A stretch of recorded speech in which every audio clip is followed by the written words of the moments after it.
بسم اللہ الرحمن الرحیم۔ 5 عورتوں کو موت کے وقت تکلیف نہیں ہوگی۔ ایسی 5 عورتیں جن کو موت کے وقت تھوڑی سی بھی تکلیف نہیں ہوگی، وہ خوش نصیب 5 عورتیں یہ ہیں۔ بسم اللہ الرحمن الرحیم۔ ان 5 عورتوں کو مرتے وقت تھوڑی سی بھی تکلیف نہیں ہوگی۔ وہ 5 عورتیں کون سی ہیں؟ جاننے کے لیے ویڈیو کو مکمل دیکھیں۔ نزا کے وقت مسلمان کو جو تکلیف ہوتی ہے، اس پر اللہ رب العزت کی جانب سے نیکیاں عطا کی جاتی ہے، جیسا کہ سنیں ابن ماجہ میں روایت حضرت عائشہ رضی اللہ تعالی عنہ سے مرب ہے کہ رسول اللہ صلی اللہ علیہ وسلم ان کے پاس تشریف لائے، اس حال میں کہ ان کے پاس ان کا کوئی قریبی رشتہ دار موت کی سختی میں مبتلا تھا۔ رسول اکرم صلی اللہ علیہ وسلم نے مشاہد فرما کر حضرت عائشہ رضی اللہ تعالیٰ سے فرمایا، اپنے رشتہ دار پر غمگین نہ ہو، اس لیے کہ یہ اس کی نیکیاں ہیں۔ نیز حضرت عائشہ رضی اللہ تعالیٰ عنہ سے اس مضمون میں روایت ہے کہ جب سے رسول اللہ صلی اللہ تعالیٰ علیہ وسلم کی وفات کی تکلیف میں نے دیکھی، اب میں کسی مسلمان میت کی حالت نزا کی تکلیف کو اس کے حق میں برا نہیں سمجھتی۔ پس مشکرہ حدیث سے معلوم ہوتا ہے کہ نزا کے وقت ہونے والی سختی مرنے والے کے بد اعمال کی ہرگز نتیجہ نہیں ہوتی۔ مسلمان کے حق میں اس پر اجر، ثواب اور گناہوں کی معافی کی ہی امید رکھنی چاہیے۔ ناظرین، 5 عورتوں کو مرتے وقت تکلیف نہیں ہوگی۔ حضرت عثمان غنی رضی اللہ تعالیٰ عنہ نے فرمایا، دنیا میں 5 لوگ ایسے ہیں جن کو مرتے وقت تکلیف نہیں ہوگی، ان کی روح آسانی سے نکلے گی۔ حالت نزا میں انسان کی آدھی روح اندر ہوتی ہے اور آدھی روح باہر ہوتی ہے اور بندہ تکلیف میں ہوتا ہے۔ اس انسان کو پیاس اتنی لگتی ہے کہ انسان یہ چاہتا ہے کہ سمندر کا پانی پی جاؤں، اور اگر بالفرض سادھو سمندر کا پانی وہ پی بھی جائے پھر بھی اس کی پیاس کبھی ختم نہیں ہوگی۔ روح نکلتے وقت انسان کو جو تکلیف ہو رہی ہوتی ہے وہ ناقابل بیان ہے۔ حضرت سیدنا عثمان غنی رضی اللہ تعالیٰ عنہ نے فرمایا، یہ 5 لوگ ایسے ہیں کہ انہیں مرتے وقت ذرا بھی تکلیف نہیں ہوگی۔ پوچھا گیا کہ جناب کون سے 5 لوگ ہیں جنہیں موت کی سختی میں بھی نرمی میسر ہوگی؟ تو فرمانے لگے کہ سب سے پہلا شخص وہ ہے جو اپنے ماں باپ کی موت کے بعد، یعنی ماں باپ کے مرنے کے بعد، وراثت کا حصہ اپنی بہنوں کو پہنچانے میں جلدی کرتا ہے، یعنی وراثت کا حصہ اپنی بہنوں کو جلد اور وقت پر پہنچاتا ہے۔ ایسا نہ ہو کہ بہن کے بچے بھوک سے لگتے رہے اور تم بہن کے حق پر قبضہ کیے بیٹھے رہو، اور بہن اس انتظار میں رہے کہ میرا بھائی کب مجھے میرے ماں باپ کی وراثت میں سے حصہ دے گا۔ بہت بار یہ دیکھنے میں آتا ہے کہ بہن کی شادی نہیں ہوئی جبکہ والد دنیا سے رخصت ہو گئے، تو بھائی نے کہا کہ کوئی بات نہیں، جب بہن کی شادی کروں گا تو اس کا حصہ اس کے دہیج کی صورت میں دے دوں گا۔ یاد رہے کہ اسلام میں بہنوں کو دہیج دینا فرض نہیں جبکہ ان کا وراثتی حق دینا فرض ہے۔ دراصل عورتوں کو دہیج دینا یہودیوں کی رسم ہے، اسلام اس کی ترغیب نہیں دیتا، لیکن اسلام میں عورتوں کا وراثتی حصہ دینا فرض ہے۔ باز رہے کہ والدین کی ترکہ میں جس طرح ان کی نرینہ اولاد کا حق و حصہ ہوتا ہے، اسی طرح بیٹیوں کا بھی اس میں شرعی حق و حصہ ہوتا ہے۔ والدین کے انتقال کے بعد ان کے ترکہ پر بیٹوں کا خود تنہا قبضہ کر لینا اور بہنوں کو انہی کے حصے سے محروم کرنا ناجائز اور سخت گناہ ہے۔ بھائیوں پر لازم ہے کہ بہنوں کو ان کا حق کا حصہ اس دنیا میں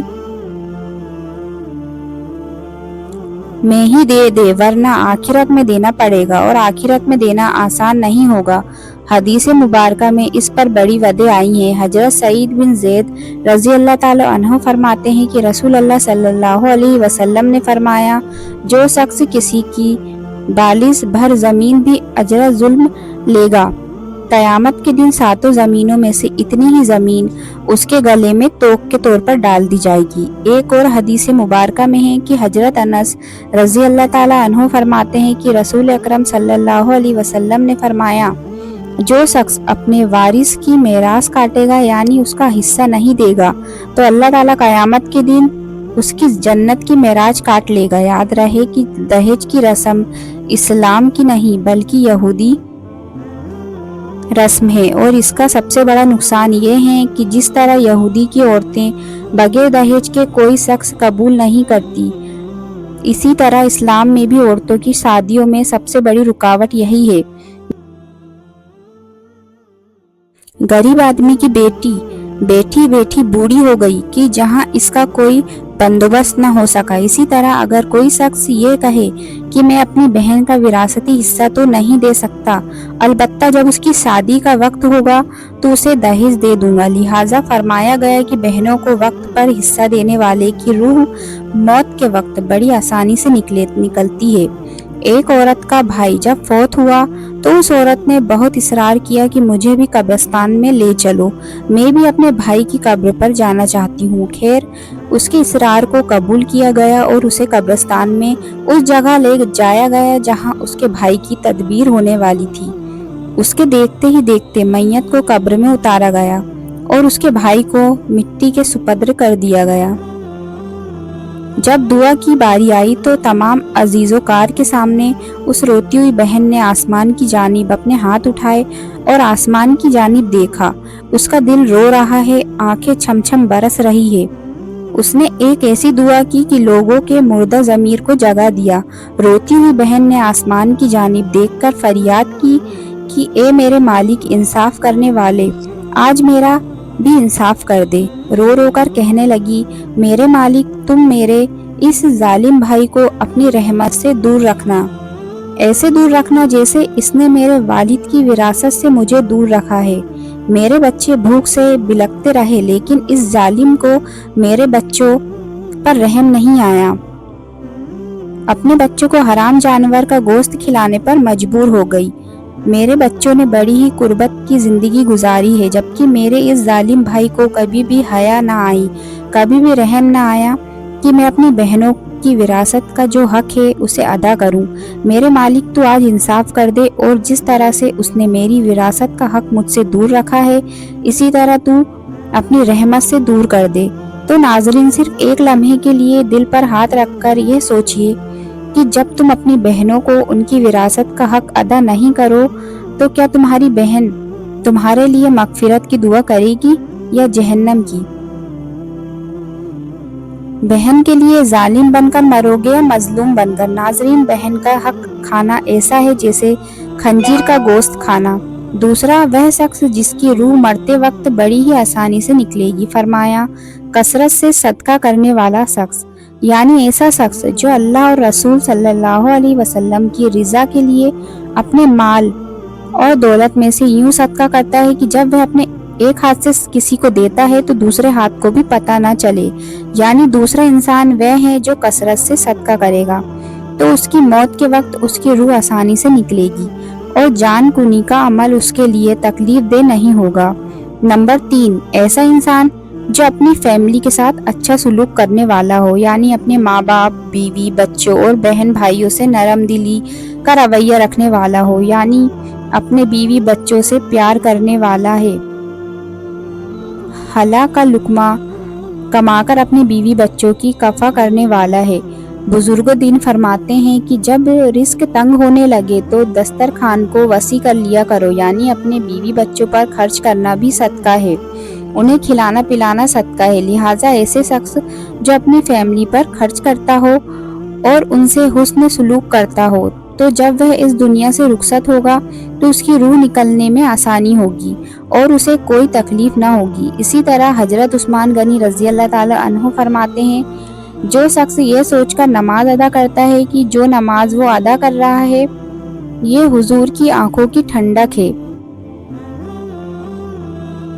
نماز دین کا ستون ہے، نماز مومن کی معراج ہے، اسلام اور کفر میں تفریق یعنی فرق ہے، تو 5 وقت کا نمازی موت کے وقت کسی بھی قسم کی سختی میں مبتلا نہ ہوگا۔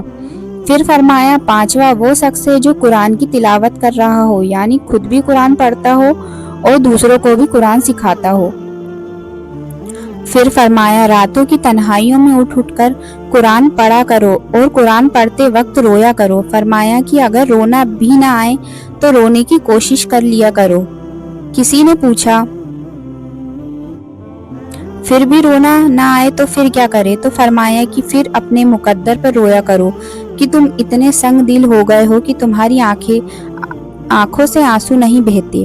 حضرت عائشہ صدیقہ رضی اللہ تعالیٰ عنہ کہتی ہے کہ جب سے انہوں نے رسول اللہ صلی اللہ علیہ وسلم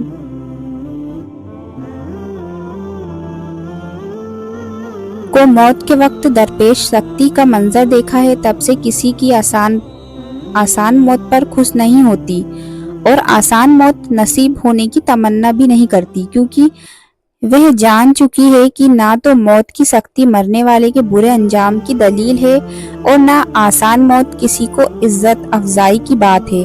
اگر سچ مجھ ایسا ہوتا تو اللہ کے رسول محمد صلی اللہ علیہ وسلم کو آسان سے آسان موت نصیب ہوتی۔ یہی وجہ ہے کہ وہ نہ موت کی سختی کو ناپسند کرتی تھی اور نہ کسی کی آسان موت پر خوش ہوتی تھی۔ موت کی سختی کے بارے میں حضرت عائشہ رضی اللہ تعالیٰ عنہ سے روایت ہے کہ آپ رضی اللہ تعالیٰ عنہ فرماتے ہیں کہ میں نے رسول اللہ صلی اللہ علیہ وسلم کو حالت نظم میں دیکھا۔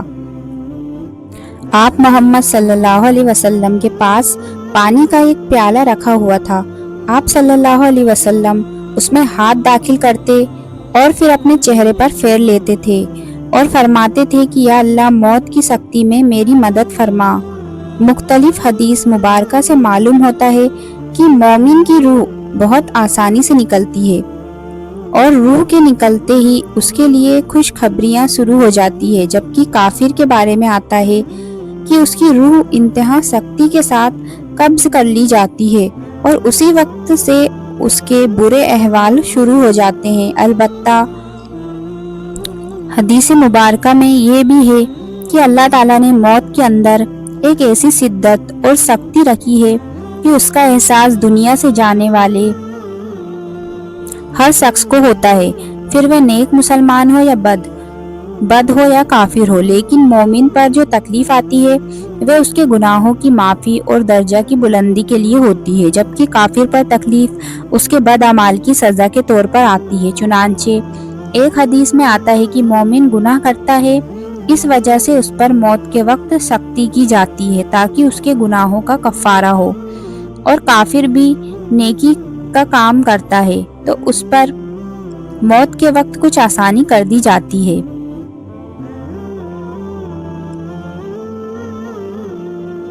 تاکہ اس کے اس اچھے کاموں کا بدلہ تو اس حدیث میں یہ معلوم ہوتا ہے کہ ہر شخص کی موت اس کے دنیا میں کیے گئے اچھے اور برے اعمال کے مطابق ہوتی ہے۔ تاحت حضرات علماء کرام اور محسنین رحمت اللہ علیہ نے لکھا ہے کہ مومن کو جو بھی تکلیف ہوتی ہے وہ تکلیف گناہوں کی بخش کے لیے ہو یا اس کی درجہ کی بلندی کے لیے ہو، وہ حالت نزا میں روح نکلنے کے وقت سے پہلے ہوتی ہے، اور جب اس کی روح نکل رہی ہوتی ہے تو اس وقت اللہ تعالیٰ اس کی تمام تکلیف کو دور فرما کر سہول اور آسانی سے روح قبض کر لیتا ہے اور آنے والے مراحل بھی آسان فرما دیتا ہے۔